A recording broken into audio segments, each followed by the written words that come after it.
Hello, FedPhoenix fam. So, I'm a little under the weather, so pardon all the congestion. I haven't made a video in a while, and I thought, well, I've been getting asked a lot, since the current presidential administration regime or whatever.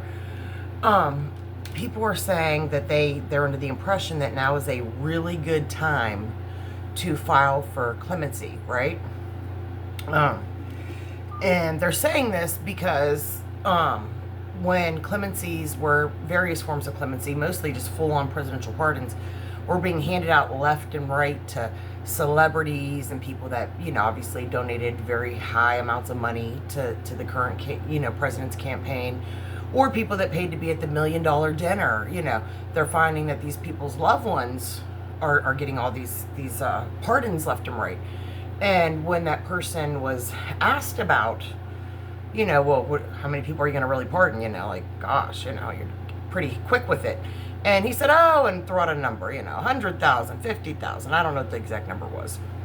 So there are a lot of regular folks, whether it be inmates or the loved ones of inmates in the federal system, that are saying, well, the president said he's going to do this bulk number of potentially of clemencies. So now's a good time for me to apply. Let's talk about it. So first off, we need to establish a basic fact that a lot of people seem to choose not to be aware of, because I believe that they do have the intellectual capacity to get it. They just rather kind of, overlook it. First off, we are not the rich. Now, there may be a few wealthy people. In fact, I know there are a few wealthy people that subscribe to my channel and are either on their way to federal prison or have loved ones in federal prison. For you, this may be applicable, particularly if you're a very heavy-handed donor to a certain group. But for the rest of us, for the other 99% of people who follow my channel or watch my videos, we are not the rich. You and I do not get what they get. If I was rich, I would have been able to relocate myself and my entire family to a whole other part of the country once I got that target letter, get a great legal team, and I'm sure I would have never been indicted by the feds. And if I would have never went to federal prison. But that wasn't the case, right? So I got a target letter, and you can watch my video on why I went to prison that explains it all. But I got a target letter, and I basically was back to the wall. Even though there's no case against you, you're not being indicted, it's a target letter. After getting a lawyer, it was, your best bet is to just voluntarily take a felony and go to prison, because otherwise this could go a whole lot worse for you, even in spite of having done nothing, because this is how the machine, the monster of the federal system works. So, and a lot of you would not be doing prison time, or your loved one would not be doing prison time had you been rich. They would have got probation, they would have got some house arrest, they would have, whatever. This is reality. It is what it is. And you really have to accept reality. I tell people often that when it comes to the Bureau of Prisons, and even federal law, but specifically the Bureau of Prisons, and the Fed, practice, what things are presented as in policy and in paperwork and in memos is very different than how they are applied in practice, right? Like, I was a poster child, because I was in prison during COVID, because I had a 24-month sentence, to do a quarter of my sentence in prison and the remainder of my sentence on home confinement. That didn't happen because the warden had a particular beef with anyone that had any type of drug-related charge and wouldn't sign off on it, even though I very much met the criteria. So instead I did 16 months in prison. And I should have went home after about 13-ish months and had 2 months of home confinement left and been done with my FSA credits and my Second Chance Act and all that, and my good time. But I didn't, because again, the warden would not sign off on FSA eligibility that was going to result in soon release for anyone. They were taking your eligibility if you had any type of drug-related charge, even if it was non-violent, victimless, a one only kind of thing, an aberrant conduct event, as the legal system words it. It didn't matter. It did not matter. Now, you could have been a white-collar criminal who had legitimate victims, whose PSI said you were a moderate threat to the community. Mine said I was none. And if you met the criteria for FSA, You were going to get it. You were going to go home with my same sentence in the amount of time that I should have went home. Heck, you would have went home in CARES Act in 6 months instead of doing 16 like I did. So, you have to really understand that and put that into perspective. When you're measuring your expectations. So first off, let's get into it. What is clemency, right? Because people throw this term around a lot. And really, clemency is an umbrella. Under the umbrella of clemency is a blanket term. And this term refers to sentence commuting. It refers to people that are re-sentenced, and given like time served or it's very similar to sentence commutation. Or people that are given a presidential pardon, which is where, not only does the conviction go away, but any restitution you owed, sometimes it can go either way. But, often the restitution you owed, if you owed any, is forgiven. It's a really, there are a lot of different ways a person could get some type of clemency. If you're an incarcerated person who has less than 10, 15 years and you try to file for any kind of clemency, unless there's really extreme circumstances to validate that, you're really wasting your time. And you're not only wasting your time, but when you are in a position to legitimately file for realistically getting clemency, you've already filed however many times, and that's recorded. And if you're not adding new information, then there's a greater chance you're going to be denied. Now, me personally, I have the packet. You can go online. You can find presidential pardon application for federal inmates or federal convicts. It'll be a PDF. You can print it off yourself. And I definitely intend to apply for it, right? Now, after doing some research and talking to some other legal sources, I was informed that generally your best bet, right, in filing for a presidential pardon, and this typically will reinstate all of your rights that you lost for being a felon and whatnot, is to wait 5 years after the completion of your sentence. So that's not 5 years after your prison time, or 5 years after your home confinement and halfway house. It's 5 years after the completion of your entire sentence. So if you have restitution, when all that is paid back. If you do not have restitution, then it would be after your prison time, halfway house, home confinement time, and probation time is all done. And the reason why that 5 years is kind of the sweet spot is because when you're filing for a pardon or any kind of clemency, you basically want to illustrate to the to the courts, to the board or whatever, that your circumstances and your character has changed from when you committed crime in such a great notable way that you should no longer be hindered by this conviction, right? That people don't need to be warned about this conviction or aware of it, or you don't need to lose rights as an attachment to it in order to be a functioning member of society who is in no way a threat and is an asset, in fact. I thought about filing under the current administration, but I also know the current administration, even though it's way too early technically for me, I don't meet that 5-year mark. I mean, I've been out of prison for about 2.5 years, so I'm about 1.5 years off paper, so 1.5 years into the completion of my sentence. I do think, because mine was a kind of fluke situation, I could file earlier than 5 years because I wasn't really criming to begin with. And I was living a lifestyle prior to my incarceration where I was the caretaker for some elderly relatives, and I was part of my neighborhood watch, I was a member of my local Elks Lodge. Like I whatever. Anywho. But I thought about applying, right? But what has caused me pause is that it's coming to light that the current regime, administration, however you want to call it, is looking up pretty deep into people's social media and this and that. And it's not a secret that I'm not a fan, to put it in simple context, of the current regime. And my social media does reflect that.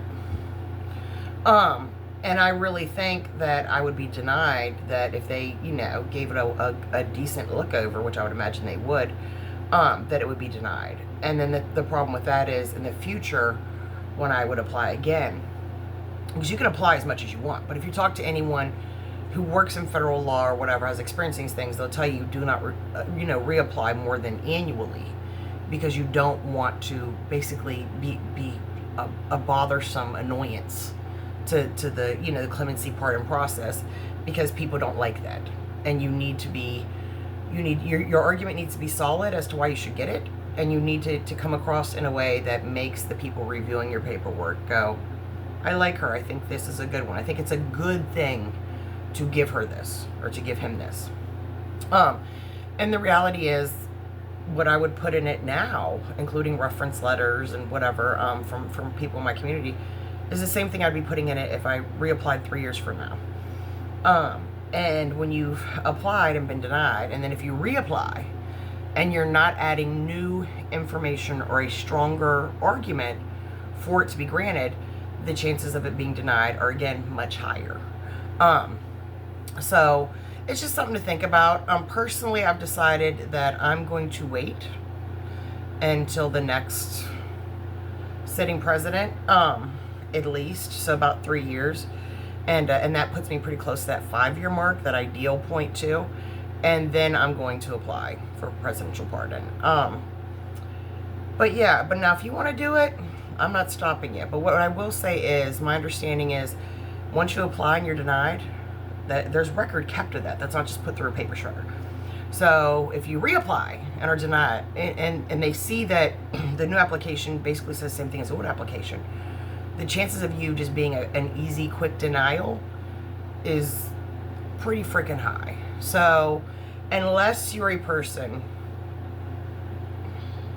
that is on board with the current regime, or at least publicly has not expressed that you're not, and is not 5 years post-incarceration, or a person who's serving an incredibly long sentence and has extraordinary circumstances, such as no incident reports your entire time in prison, you've reduced your housing points, maybe you started at FCI, now you're at a low or a camp, you've participated in multiple programming, you're actually needed present back in your community, maybe your kids are in the system or being taken care of by a grandparent who's passing, things like that. Unless you have really extraordinary circumstances, applying for it while you're incarcerated. I mean, you can, and a lot of people just, do whatever pills and apply for whatever willy-nilly while they're incarcerated, really to pass time. I know, I did a lot of that myself and helped a lot of other people with it. But again, all of this is going to be in your file with the feds, and you don't want to look like a person who's desperately grabbing for straws and has already been denied repeatedly, because you're more likely to be denied again. So really, I suggest wait until you're in the best possible position to do this, to do it, because you don't want to do it and it not go the way that it should. Because then getting it done in the future is going to be more difficult. Now, I do know a couple people who, while they were incarcerated on life sentences, did get pardons. But these were people who did extraordinary, not only did they not get in trouble, they programmed, they worked in prison, but they did above and beyond extraordinary things within the prison, and in some cases, even within their community from prison. That's not most people. And again, we are not the rich. I mean, let's just put the cards on the table. So if I was wealthy, and if I had ties with the current regime, and I could, whatever, I'm 100% sure I could get a presidential pardon, apply for it, might even be able to get it expedited, because it seems, well, it's pretty blatant that these kind of things are for sale right now. I can't afford the price ticket. I mean, it is what it is. If you can, now's the time to make a move. I would say before you do, scrub all your social media of anything that is not in support of the current regime. And if you got enough money, I think you can definitely buy your pardon or whatever little clemency you want at this point. But for the rest of us, now is the time to just kind of, stick your head down and weather the storm. And when things get back to some semblance of normalcy, then move forward if that's what you feel like you're ready to do. So, because I've had a lot of people say to me, well, there's going to be this many pardons, this many clemencies. It's already been said. If I know someone is less than honest a great bit of the time, and they tell me that if they win the lottery, they're going to split it with me, do I really think they're going to split the lottery with me if they win? No, it's not logical for me to expect that. Would it be great? Absolutely. Is it realistic? Not at all. And that's similar to what we're looking at with this. So now I will say we are up to almost 500 subscribers. So we're almost halfway to what we need to be at in order for my channel to get monetized.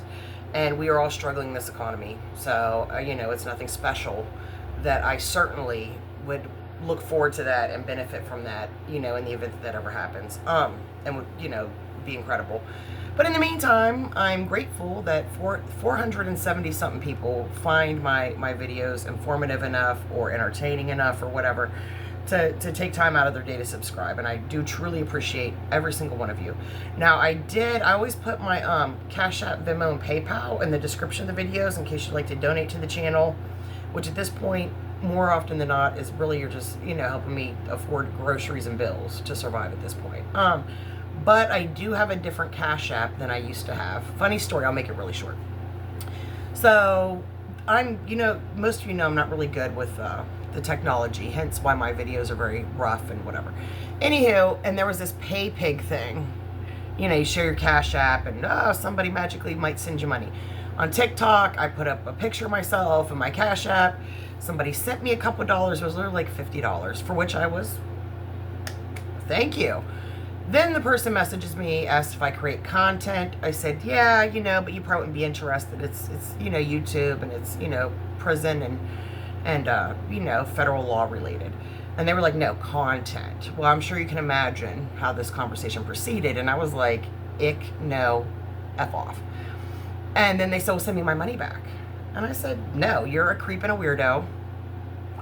And obviously you can afford to just give this out. If you really want to see some weird, freaky stuff, I suggest going on an adult channel online. There are free ones to see that kind of thing. I mean, really, at the end of the day. So they did some kind of nonsense with reporting or trolling or whatever they did. And my Cash App got shut down for suspicious activity. So I had to make a new Cash App. My old one was the Phoenix 2020. My new one is the Phoenix 2023. So, I made a new one with a very similar name, but that will be in the details. I'm only saying that because if you're someone that wants to send me $5 or whatever, and help out a little bit, don't send it to the previous Cash App. In fact, I think it'd probably just say inactive.